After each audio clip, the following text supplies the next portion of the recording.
Okay, आज आपण पाहणार आहे सॉलिड स्टेट. ओके, 12th स्टँडर्डचा पहिला चॅप्टर जर तुम्ही पाहिला केमिस्ट्रीचा तर तो कोणता आहे? Solid state. 11thला आपण लिक्विड आणि गॅसियस स्टेट शिकलोय. स्टेट्स ऑफ मॅटर नावाचा चॅप्टर होता, ज्याच्यामध्ये आपण गॅस आणि लिक्विड स्टेट बद्दल माहिती ऑलरेडी घेतलेली आहे. 12thला आपल्याला पाहायचं सॉलिड स्टेट. आता हा जो सॉलिड स्टेट चॅप्टर आहे हा आपल्याला बोर्ड्स मध्ये विचारला जातो, सीईटी मध्ये विचारला जातो. बोर्ड्स आणि सीईटी मध्ये फक्त सॉलिड स्टेट आहे. जेडब्ल्यू किंवा नीट मध्ये हा सॉलिड स्टेट नावाचा चॅप्टर नाहीये. ठीक आहे, कोणामध्ये फक्त सॉलिड स्टेट आपल्याला कशासाठी शिकायचं आहे? बोर्ड्स आणि सीईटी साठी आपल्याला हा चॅप्टर शिकायचा आहे. जेडब्ल्यू किंवा नीट साठी सॉलिड स्टेट चॅप्टर नाहीये. ओके, आता सीईटी मध्ये याच्यावरती एक एक्झॅक्ट दरवर्षी 10 ते 12 प्रश्न विचारले जातात. त्यातले बऱ्यापैकी क्वेश्चन्स आपण इथे कव्हर करण्याचा प्रयत्न केलेला आहे, ज्याच्यामध्ये 24 असेल, 23 असेल किंवा 2022 असेल. हे सगळे प्रश्न आपण त्याच्यामध्ये घेतलेले आहेत सीईटीचे, ते आपण पाहणारच आहोत. पण त्याआधी त्याची जी काही थिअरी आहे, थेरोटिकल चॅप्टर आहे हा पूर्णपणे, त्याची थिअरी आपण ठीक आहे.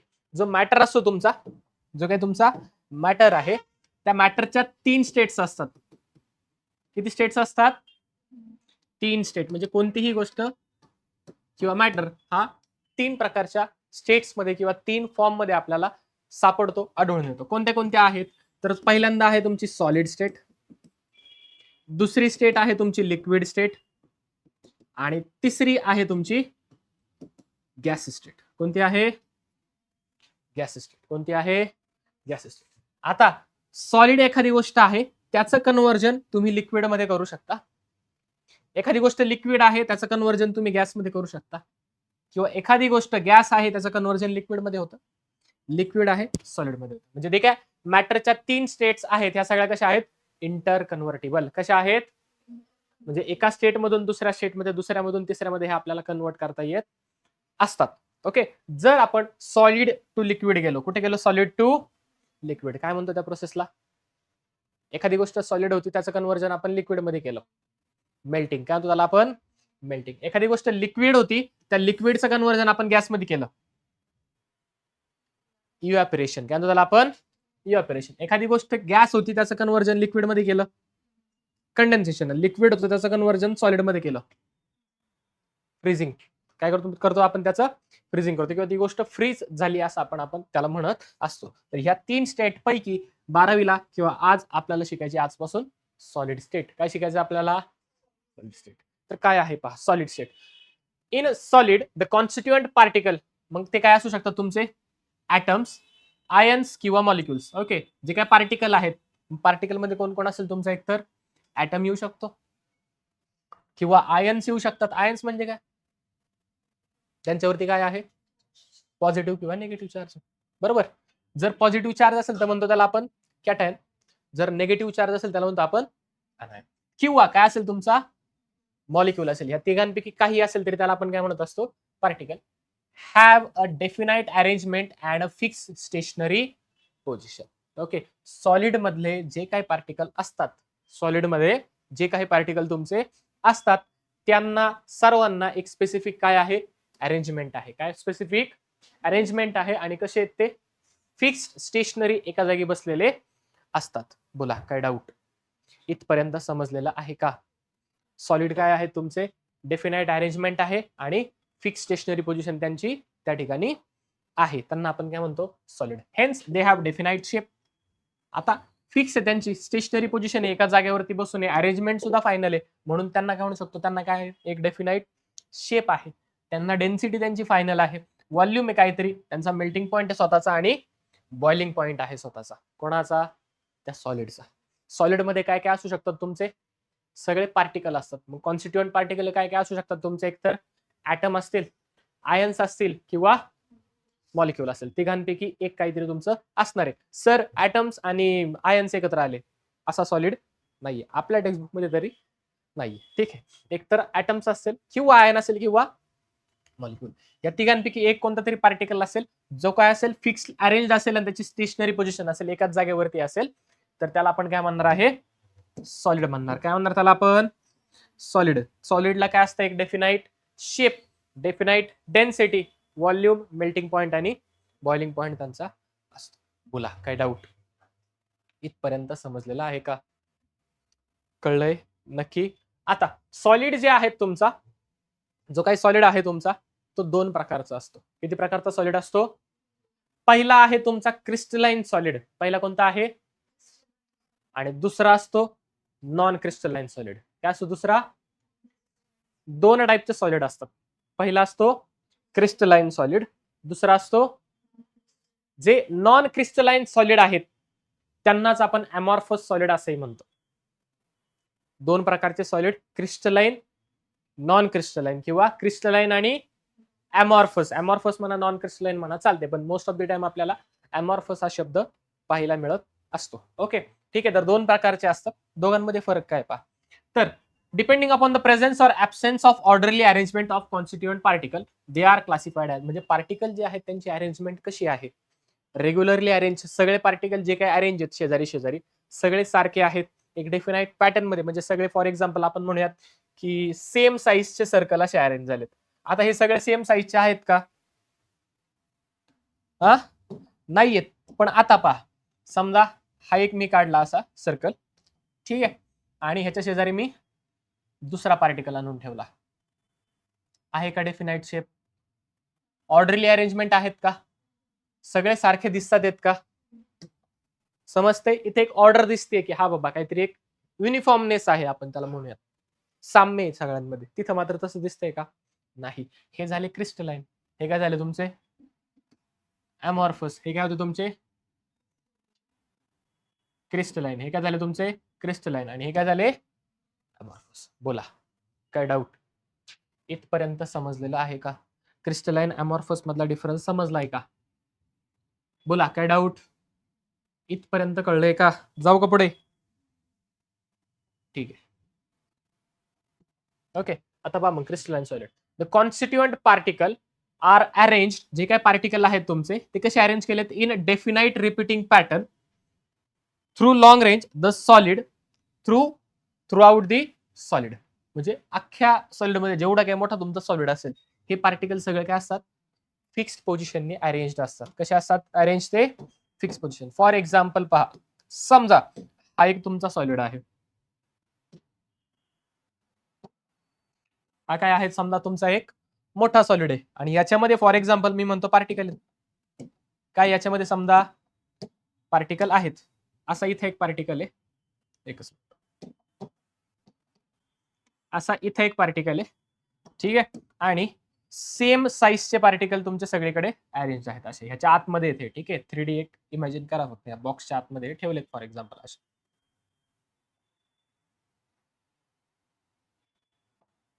येतंय का लक्षात?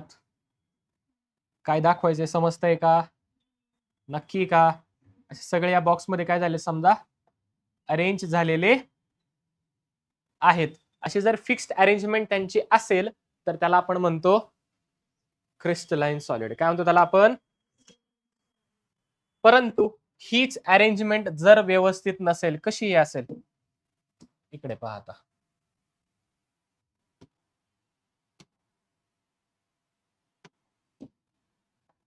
आता जशी इथे एक फिक्स्ड अरेंजमेंट होती तशी इथे आपल्याला मात्र सापडणार नाही. ही अशा पद्धतीने अरेंजमेंट असेल आपली. ठीक आहे, त्यांना काही डेफिनाइट शेप नाही किंवा एक पॅटर्न त्यांच्यामध्ये फॉलो होताना आपल्याला दिसत नाहीये. दोघांमध्ये फरक तुम्हाला लगेच कळून येईल. पॅटर्न आहे पण ह्या दोघांमध्ये लॉंग रेंज आहे का? इथं पहा, थ्रू आउट सगळीकडे काय येतो पॅटर्न फॉलो होतोय. सेम पॅटर्न त्या ठिकाणी प्रेझेंट आहे. असे असतील क्रिस्टलाइन. रेग्युलर अरेंजमेंट नसेल, पार्टिकल तुमचे व्यवस्थित डेफिनाइटली अरेंज नसेल, त्याला म्हणायचं अमॉर्फस. काय म्हणायचं त्याला? Amorphous solid. बोला काय डाऊट? समजलंय का? पहा, crystalline solid. The constituent particle are arrange in a definite repeating pattern throughout the solid. Example काय दिले आपल्याला? NaCl, diamond, H2SO4. आता सीईटीला प्रश्न विचारताना कसा विचारतात? Which of the following is not a crystalline solid. मग त्याच्यामध्ये तुम्हाला एक्झाम्पल देतील काय? NaCl देतील, डायमंड देतील, H2SO4 देतील आणि फोर्थ ऑप्शन फॉर एक्झाम्पल आपण म्हणू कोल दिला तर आपला आन्सर काय? कोल. कारण ह्या तिघांमध्ये आपला डेफिनाइट पॅटर्न सापडतो. कोल हा अमॉर्फस आहे. हा कसा आहे तुमचा? क्रिस्टलाइन डायमंड सुद्धा तुमचा डायमंड ओके दिलेला आहे. The intermolecular attraction are strong किंवा फोर्सेस जे असतात त्यांच्यामध्ये स्ट्रॉंग असतात.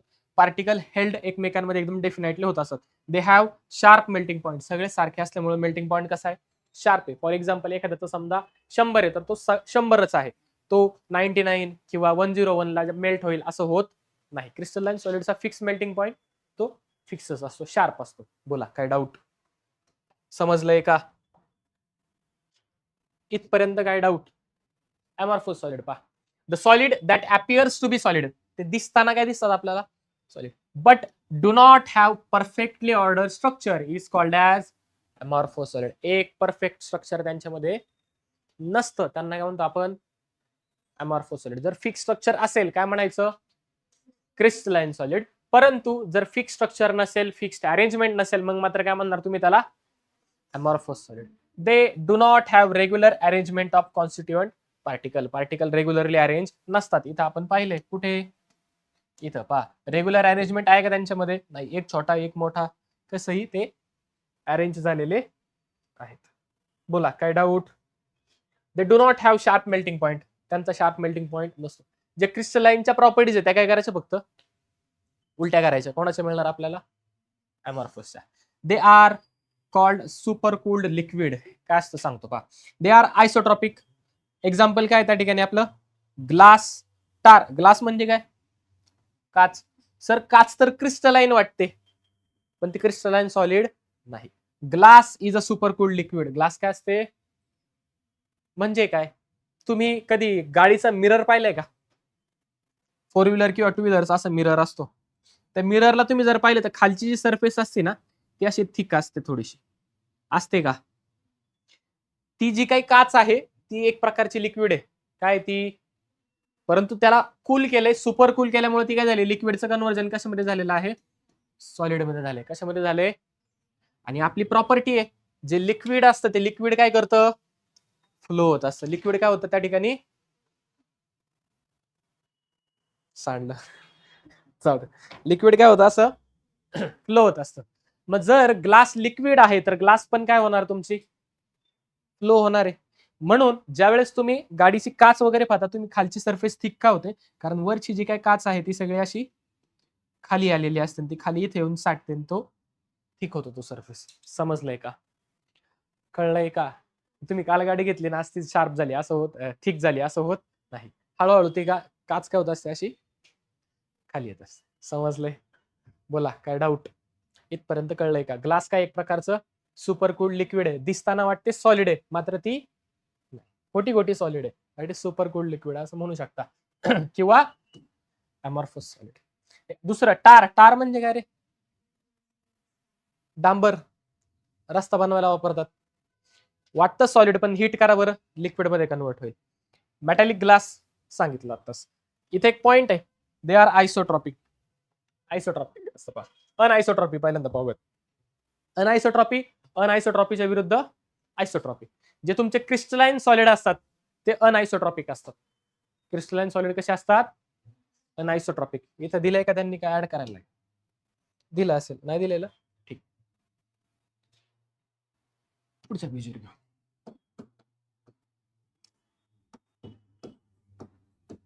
crystalline solids are अनआयसोट्रॉपिक.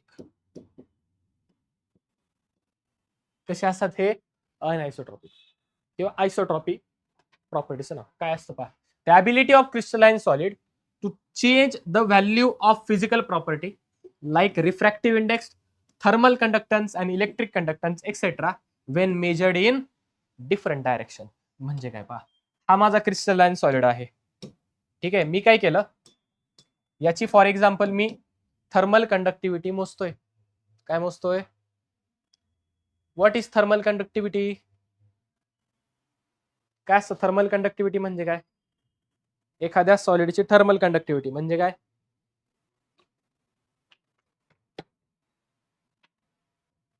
त्याच्यातून किती हीट फ्लो होईल त्याला म्हणायचं थर्मल कंडक्टिव्हिटी. ठीक आहे. समजा मी याची थर्मल कंडक्टिव्हिटी मोजतोय आणि ती मोजत असताना मी अशी हॉरिझॉन्टली मोजली ठीक आहे, कशी मोजली मी? हॉरिझॉन्टली. नंतर मी ती अशी व्हर्टिकली मोजली. कळलं का? तर व्हॅल्यू काय होते? चेंज होते. व्हॅल्यू काय होते? चेंज. जर फिजिकल प्रॉपर्टीच्या व्हॅल्यू बदलत असतील तर त्याला काय म्हणायचं? क्रिस्टलाइन सॉलिड किंवा अनआयसोट्रॉपी. प्रॉपर्टीला काय म्हणायचं? अनआयसोट्रॉपी. आणि हे कोण दाखवतं? Crystalline solid. कोण दाखवतं? अमॉर्फस सॉलिड मात्र तसं दाखवत नाही. कशी मोजा त्यांची प्रॉपर्टीची व्हॅल्यू? सेम येते, that is isotropic. Iso same, property tropic. बोला, काय डाऊट? ऑल डायरेक्शन मध्ये सेम असेल आयसोट्रॉपी. Example amorphous solid. वेगवेगळ्या डायरेक्शनला वेगवेगळी अनआयसोट्रॉपी क्रिस्टलाइन सॉलिड. बोला, काय डाऊट? कळलंय का? बोर्ड्स मध्ये आपल्याला ही डेफिनेशन विचारली जाते 2 मार्क्सला. किती मार्क्सला विचारली जाईल? 2 मार्क्सला ही डेफिनेशन विचारली जाते. What is mean by anisotropic. आणि सीईटी ला कसं विचारणार? Which of the following solid is not anisotropic? Glass, diamond, NaCl, H2SO4. Glass कशी आहे? आयसोट्रॉपिक. बाकीचे कसे आहेत? अनआयसोट्रॉपिक. कारण ते काय आहेत? क्रिस्टलाइन सॉलिड आहेत. काय ते समजलंय का? क्वेश्चन कळलेला आहे का? बोला, अमॉर्फस सॉलिड मध्ये काय डाऊट? डायग्राम दिल्यात. अमॉर्फस सॉलिड रॅन्डमली अरेंज्ड आहे, कसे पण. क्रिस्टलाइन सॉलिड मध्ये पाहिजे आहे का डेफिनाइट अरेंजमेंट? समजलंय का? हा दोघांमधला डिफरन्स झाला. काही डाऊट? इथपर्यंत समजलंय का? नेक्स्ट काय आपल्याकडे? आयसोमॉर्फिझम. इथपर्यंत काय डाऊट? विचारा पटकन. नक्की नाही?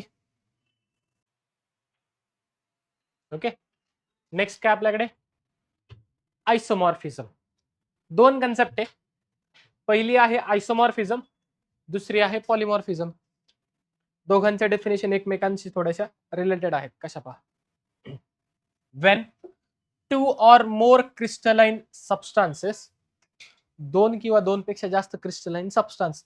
फॉर एक्झाम्पल पहा, NaF, MgO. 2 कसे आहेत? सेम आहेत का? एक NaF आहे, दुसरा काय? MgO. NaF आणि दुसरा काय तुमचा? MgO. सेम वे NaNO3 आहे, सॉरी NaNO3 आणि दुसरा काय आहे? CaCO3. दोन्ही सारखे आहेत का? नाही, दोन्ही पण काय आहेत? वेगळे. Cr2O3 आणि Fe2O3 सारखे आहेत का? पण सारखा काय रे? रेशो सारखा आहे. म्हणजे काय पहा, जर मी Na1 घेतलाय तर F किती घेतलाय? एकच. Mg1 घेतला तर ऑक्सिजन किती घेतला? म्हणजे दोघांचा जो काही रेशो आहे तो कसा आहे बरं? सेम आहे. When 2 or more crystalline substances have the same crystal structure, they are said to be isomorphous and phenomenon is called as isomorphism. Okay, ते काय? 2 वेगवेगळे स्ट्रक्चर, 2 वेगवेगळे क्रिस्टलाइन सबस्टन्स आहेत, मात्र त्यांचं स्ट्रक्चर काय आहे? सारखं आहे. त्यांचं क्रिस्टलाइन स्ट्रक्चर काय सारखं आहे? म्हणजे याचं काय क्रिस्टलाइन स्ट्रक्चर मध्ये जे काय मॉलिक्युल आहे त्यांचं अरेंजमेंट कसं आहे? 1:1. यांच्यामध्ये कसं आहे? 1:1:3. आणि यांच्यामध्ये कसं आहे? 2:3. असे 2 वेगवेगळे असतील, मात्र त्यांचं क्रिस्टल स्ट्रक्चर काय असेल? जर सारखं असेल. सबस्टान्स वेगवेगळे, स्ट्रक्चर मात्र सेम आहे. काय म्हणायचं? आयसोमॉर्फ किंवा आयसोमॉर्फिझम. काय म्हणायचं याला? काय म्हणायचं याला? आयसोमॉर्फिझम. आता पहा, polymorphism. A single substance. Substance कसा आहे? सिंगल, म्हणजे एकच सबस्टान्स आहे. इथं काय होता? 2 किंवा 2 पेक्षा जास्त सबस्टान्सेस होते, क्रिस्टलाइन सबस्टान्सेस. इथं मात्र सबस्टान्स कसा आहे तुमचा? सिंगल आहे. सिंगलचा अर्थ इथे काय घ्यायचा? एकच आहे. ओके, एकटा नाही. एकच सबस्टान्स आहे which crystallises in 2 or more form. पण क्रिस्टल स्ट्रक्चर काय आहेत त्याचे? एक पेक्षा जास्त आहेत. क्रिस्टल स्ट्रक्चर काय आहेत? एक पेक्षा. इकडे सबस्टान्स एक पेक्षा जास्त होते, स्ट्रक्चर मात्र एकच होतं. इथे सबस्टान्स एकच आहे, स्ट्रक्चर मात्र 2 किंवा 2 पेक्षा, 1 किंवा 1 पेक्षा जास्त आहे, असं आपण म्हणूयात. Okay, under different condition is called as polymorphous and the phenomenon is called as polymorphism. काय म्हणायचं ह्याला? स्ट्रक्चर सेम, सबस्टान्स वेगवेगळे, आयसोमॉर्फिझम.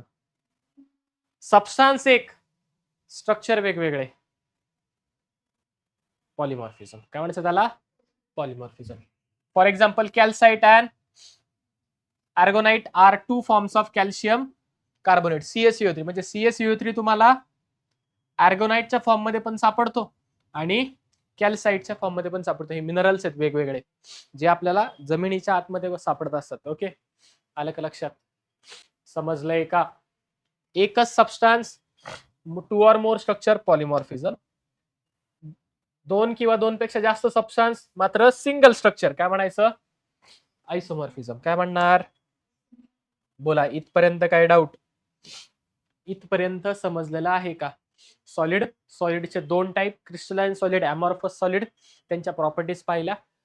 पॉलिमॉर्फिझम, आयसोमॉर्फिझम, सॉरी आयसोमॉर्फिझम आणि पॉलिमॉर्फिझम. बोला, इथपर्यंत काय डाऊट?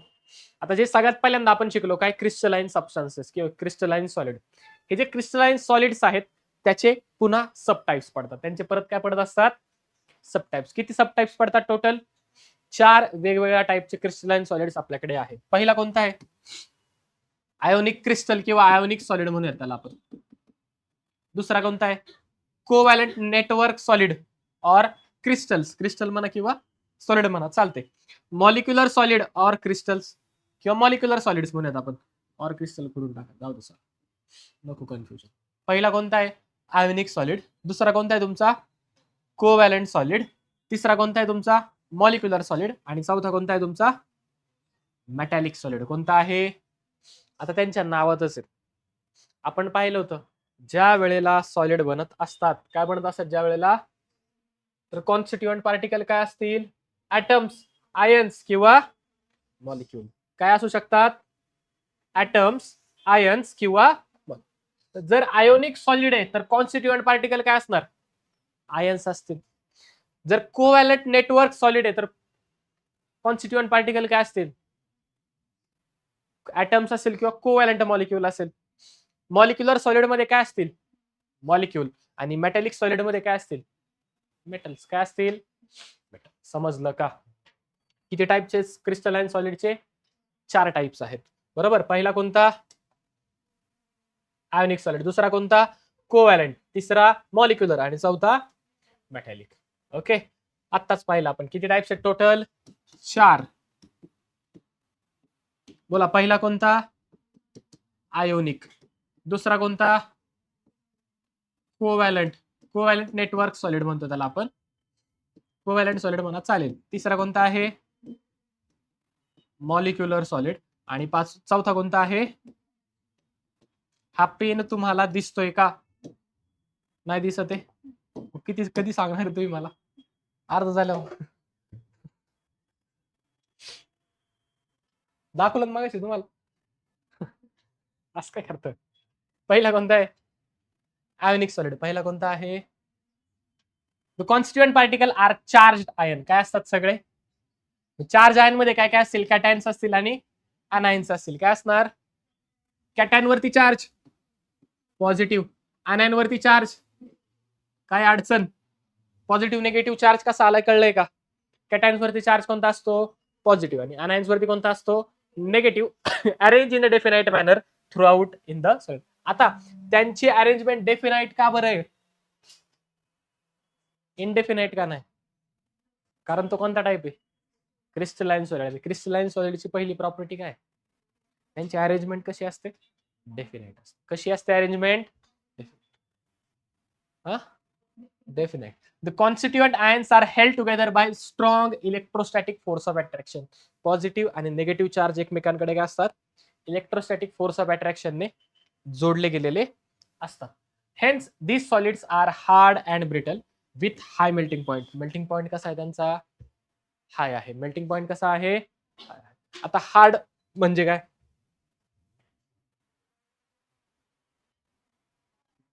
मी समजा एखादा सॉलिड घेतला त्याला मी रफ करतोय, त्याला रफ केल्यावरती तो किती इझिली त्याचं काय म्हणू शकतो आपण,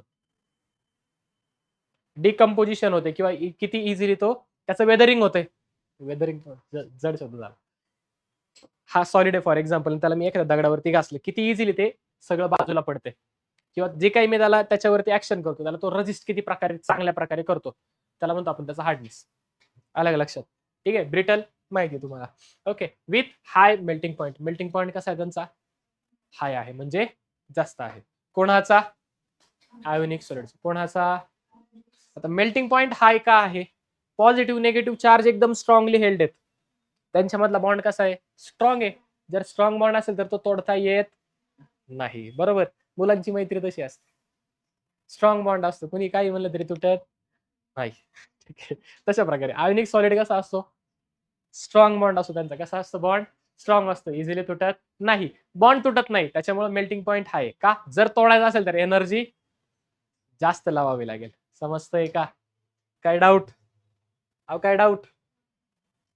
ionic solid as positive and negative charge are compensated, no free electron in the solid. Okay. जेवढे पॉझिटिव्ह चार्ज कॅटायन्स असतात तेवढेच काय असतात positive negatively charge electrons, sorry anions. जेवढे पॉझिटिव्हली चार्ज कॅटायन असतात तेवढेच निगेटिव्हली चार्ज काय असतात त्या ठिकाणी?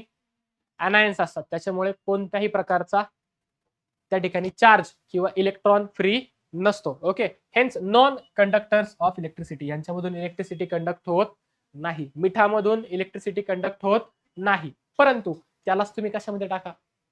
पाण्यामध्ये टाका. मग मात्र आयन सेपरेट होतील आणि मग ते कंडक्ट करतील. However, in a molten or a fused state or in aqueous solution, charge separation takes place and they become conductor. त्यांना जर पाण्यामध्ये टाकले किंवा लिक्विड असेल तर मात्र त्यांच्यातून चार्ज कॅरी होणार आहे. एक्झाम्पल काय? NaCl, K2SO4, CaF2, KCl etcetera. CET ला विचारताना तुम्हाला सांगतो याच्यापैकीच एक्झाम्पल विचारतात, याच्या बाहेर विचारत नाही. Which of the following is an example of ionic solid? या 3 ऑप्शन असेल आणि चौथा दिला असेल फॉर एक्झाम्पल CH4. नॉटला ओळखता आलं पाहिजे. समजलंय का? कळतंय का? जाऊ का पुढे? तपा. हे झाले आयोनिक. आता कोणते आपल्याकडे? कोव्हॅलंट. पा. The constituent particle are atoms. काय असतात? सगळे ॲटम्स असतात. These atoms are join to each other by covalent bond. कोणता बॉन्ड असतो त्यांच्यामध्ये? Covalent bond. म्हणजे कशाने बनलेला असतो तो? Sharing of electrons. कशाने बनलेला असतो? They are rigid and forms a giant structure. मोठं स्ट्रक्चर त्यांचं असतं, कॉम्प्लेक्स असतं. They are very hard and incompressible. Pressure apply करा ते इझिली त्या ठिकाणी कॉम्प्रेस होत नाही. They have high melting and boiling point and are poor conductor of heat and electricity. म्हणजे त्यांच्यामधून हीट आणि इलेक्ट्रिसिटी पास होत नाही. एक्झाम्पल काय दिले आपल्याला? डायमंड, क्वार्ट्स,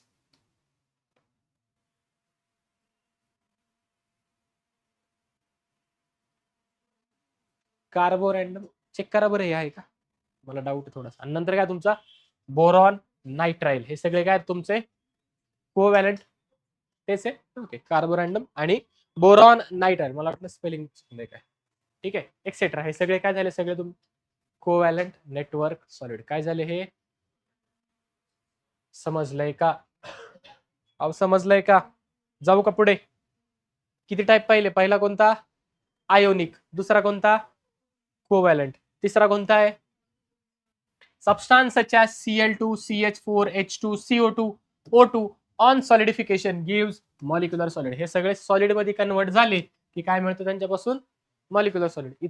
इतर वेळी कसे असतात ते? गॅस मध्ये असतो. Cl2 गॅस आहे, CH4 मिथेन गॅस आहे, H2 गॅस आहे, CO2 गॅस आहे, O2 सुद्धा तुमचा गॅस स्टेट मध्ये असतो नॉर्मली. पण त्यांना तुम्ही सॉलिड मध्ये कन्वर्ट करा, त्यांना आपण काय म्हणणार? Molecular solid. ओके. सॉलिड मध्ये पण ते सापडतात. द कॉन्स्टिट्युएंट पार्टिकल्स कसे असतात? काय असतात? मॉलिक्युल्स. आयोनिक सॉलिड कशाचे बनलेले असतात? आयन्स. Covalent solid atoms. आणि मॉलिक्युलर सॉलिड मॉलिक्युल. कशाचे बनलेले असतात? Molecule. The molecules are held together by various intermolecular forces such as dipole interaction. त्यांच्यामध्ये कोणता फोर्स ऑफ अट्रॅक्शन असतो? डायपोल. What is dipole? झालं का डायपोल? कुठं झालं डायपोल इंटरॅक्शन? सॉलिड स्टेट मध्ये झालं. सॉरी, जीओसी मध्ये झाला ना, जनरल ऑर्गॅनिक केमिस्ट्री मध्ये झाला. आणि अजून केमिकल बॉन्डिंग 2 ठिकाणी शिकवलं ना आपण. काय असतं डायपोल? HCl मध्ये काय असतो? डायपोल. इथं ion induce dipole, weak van der Waals forces. Okay. ठीक आहे. Since the intermolecular forces are weak, this solids are soft and have low melting point. इथून मागे दोघांचा कसा होता? हाय होता. आता मात्र मेल्टिंग पॉईंट काय झालाय? लो झालाय. मेल्टिंग पॉईंट काय झालेला आहे आणि इंटरमॉलिक्युलर फोर्सेस पण कसं झालाय त्यांचा वीक आहे. मागे दोघांमध्ये स्ट्रॉंग होता, इथे मात्र तो वीक आहे. डायपोल डायपोल इंटरॅक्शन असेल, आयन डायपोल असेल किंवा वॅन्डरवॉल फोर्सेस सुद्धा असू शकतात. These are poor conductor of electricity and good insulator. Insulator काय असतं पुढे पाहणार आहे आपण, ज्याच्यातून इलेक्ट्रिसिटी पास होत नाही तरी सुद्धा पुढे इन डेप्थ मध्ये येईल. बोला इथपर्यंत काय डाऊट, इथपर्यंत काही अडचण आहे का? नक्की का? नेक्स्ट काय आपल्याकडे मेटॅलिक क्रिस्टल्स किंवा मेटॅलिक सॉलिड्स. काय आपल्याकडे हा पेन तरी तुम्हाला दिसतोय का? नक्की ना? These are crystalline solids formed by atoms of same metal element held together by metallic bond. काय असतात कॉन्स्टिट्युएंट पार्टिकल? मेटल. आणि बॉन्ड कोणता असतो? Metallic bond. मॉलिक्युलर सॉलिड मध्ये कोणता असतो? डायपोल डायपोल इंटरॅक्शन आणि weak van Waal forces. Covalent molecules किंवा कोव्हॅलंट सॉलिड मध्ये कोणता असतो? Covalent bond. आणि आयोनिक सॉलिड मध्ये कोणता असतो? Ionic bond. कोणता असतो? Ionic bond. पहा, the metallic bond is a force of attraction between the metal cations and mobile electrons. जे काय तुमचा मेटल आहे त्याच्यावरती पॉझिटिव्ह चार्ज आणि त्याच्यामध्ये असलेले इलेक्ट्रॉन त्यांच्यामधला बॉन्ड असतो तो metallic bond. Okay, they are malleable and ductile. What is malleable? Thin sheets मध्ये कन्वर्ट करता येतं आपल्याला, त्यांच्यापासून ठोकून ठोकून पत्रा तयार करू शकतो. ओके, डक्टाइल वायर बनू शकतो. Can be converted into wires. कशामध्ये कन्वर्ट करू शकतो आपण त्यांना? वायर्स मध्ये कन्वर्ट करू शकतो. They have good thermal and electrical conductivity. Okay, heat त्यांच्यामधून पास होते, इलेक्ट्रिसिटी त्यांच्यामधून पास होऊ शकते.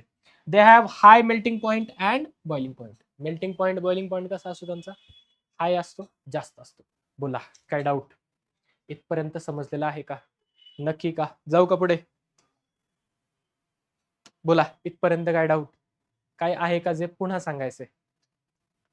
काय काय पाहिलं पहा, मेटॅलिक सॉलिड्स, मॉलिक्युलर सॉलिड. मेटलचे इथे एक्झाम्पल सगळे मेटल असतील तुमचे. ठीक आहे, molecular solids, covalent solids, ionic solids, isomorphism, polymorphism. बोला काय डाऊट? सॉलिड दोन प्रकारचे, क्रिस्टलाइन आणि अमॉर्फस सॉलिड्स. प्रश्न पहा आता काय विचारलाय. Which from the following is not true regarding crystalline solid. Crystalline solid साठी कोणतं खरं नाहीये? नॉट. सीईटी मध्ये जे तुमचे क्वेश्चन्स आहेत सध्या ते नॉट वाले जास्त विचारतात, कारण मुलं वाचताना नॉट शक्यतो पटकन पहिल्या रिडिंग मध्ये पटकन गडबडीत वाचलं जात नाही, त्यामुळे प्रश्न नीट वाचायचा. नॉट दिले का आहे विचारले, येस विचारले का नो विचारले, हे लक्षात पाहिजे. आपल्याला ते नॉट विचारले. क्रिस्टलाइन सॉलिडची प्रॉपर्टी कोणती नाहीये. There is regularity and periodicity in arrangement of constituent particle. असते का? रेग्युलरली अरेंज असतात, ही प्रॉपर्टी आहे. It is isotropic. असतं का? कसे असतात? अनआयसोट्रॉपिक. म्हणजे आन्सर काय झालं? बी. समजलंय का? कसे असतात crystalline solid? Anisotropic. It melts at definite temperature. Sharp melting point असतो. It has different magnitude for refractive index in every direction. Value वेगवेगळी असते, त्यालाच आपण म्हणतो अनआयसोट्रॉपिक. बोला कळलंय का? समजलंय का? कधी विचारलाय? 2024. नेक्स्ट पहा. Which from the following solid exhibit isotropic. आता आयसोट्रॉपिक प्रॉपर्टी कोण दाखवतं? अमॉर्फस. म्हणजे ह्याच्यातला काय ओळखायचं आहे? Amorphous solid. डायमंड असतो का? नाही. Diamond is a crystalline solid. Graphite definite arrangement असतो, एक कार्बन बाजूच्या चौघांना अटॅच असतो. ठीक आहे, तिघांना सॉरी. सोडियम मेटॅलिक सॉलिड आहे, एक्झाम्पल मेटल येतो. राहिलं काय? Metallic glass. Glass is a amorphous आणि सुपर कूल्ड लिक्विड. ग्लास काय असते तुमची? कसं काढलंय समजलंय का? Which from the following is not an example of amorphous solid. Not विचारले म्हणजे आता अमॉर्फस नाही म्हणजे कशाच असेल? क्रिस्टलाइन. कोण आहे बरं सांगा तुम्ही सांगा. डायमंड. डायमंड काय तुमचा? क्रिस्टलाइन. बाकी सगळे काय तुमचे? Amorphous solid. बाकी सगळे काय तुमचे? Which of the following character property is not true for crystalline solid. Not true विचारले, बोला कोणती ट्रू नाहीये. शार्प मेल्टिंग पॉइंट असतो. They have different value of refractive index in different direction. हा असतो. Constituent particle are orderly arrange असतो. They are isotropic. कसे असतात ते रिपीट झालाय का? 24 ला पण विचारलं, 23 ला पण विचारलं. Which among the following is not true regarding covalent network solid. परत नॉट विचारले, बोला ट्रू कोणता नाहीये.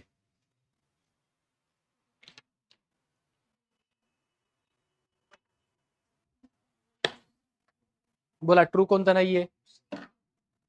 हा डी. डी का बी?